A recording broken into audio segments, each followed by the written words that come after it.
Écoute, je vais répondre. Bien sûr, oui. De toute manière, un pilote ne peut pas se résoudre. Et quand il a signé pour cette équipe américaine Haas, qui était un gros pari, puisque c'était une équipe en devenir, quand il a signé, elle n'existait pas. Il faut rappeler que Gene Haas, c'est un des personnages importants du sport automobile aux États-Unis. Il a des équipes en NASCAR, qui est la plus grande discipline aux US. Donc, on misait sur l'avenir. Et surtout, motorisation Ferrari. Et effectivement, Romain, à ce moment-là, rêvait peut-être d'accéder à la Scuderia Ferrari. Soyons clairs, aujourd'hui, il y a une chance sur 1000 pour que ça se produise. Pourquoi? Eh bien, parce qu'il y a de jeunes pilotes qui arrivent naturellement sur le marché. On parle beaucoup de Charles Leclerc en ce moment. Vous le savez, il vient d'être titré en Formule. Il est tout jeune, il a 19 ans. Il est monégasque. Donc, il est vraiment...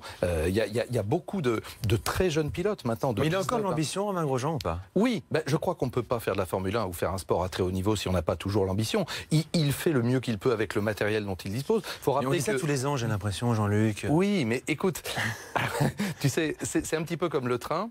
Il s'arrête une fois devant chez toi. Et là, il n'a pas pris. Eh ben, on peut dire que malheureusement non. Je vais te donner cet exemple. Il était avec Raikkonen chez Lotus au moment où Lotus connaissait des moments extrêmement difficiles.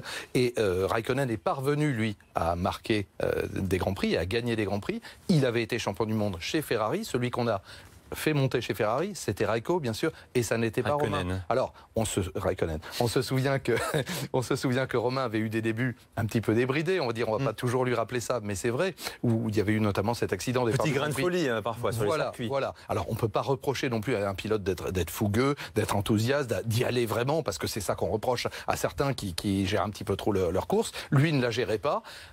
Il a remis ça en perspective. Maintenant, il se bat avec son équipier, Magnussen, qui est plus jeune que lui, qui a 25 ans. Donc, il est de son niveau, sans problème.